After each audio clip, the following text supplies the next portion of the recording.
उत्तर पूर्वांचल प्रबल वर्षा पूरा उत्तर पूर्वांचल बन्या और भूस्खलन में 32 जनक मृत्यु होती। अरुणाचल प्रदेश में भूस्खलन जो 7 जनक मृत्यु होती। सेहीपरि मिजोराम रे मध्य वर्षा भूस्खलन में 4 जनक मृत्यु होती। उत्तर पूर्वांचल में प्रबल वर्षा होती। यार प्रभाव में मणिपुर और आसाम रे बन्या परिस्थिति देखा देइछि। गाँ गंडा सहर नगर भासुछि। हजार हजार लोक बासहरा होइछन्ति। साधारण जीवन पूरा व्याहत होइछि।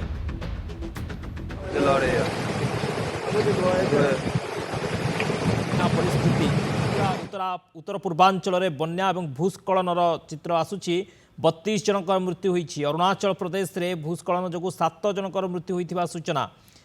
मिजोराम रे मध्य वर्षा भूस्खलन में 4 जनक मृत्यु होता सूचना।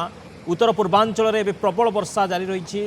यार प्रभाव में मणिपुर और आसाम रे बन्या परिस्थिति देखा देइछि। गाँ गंडा सहर सबुठी पानी आउ पानी।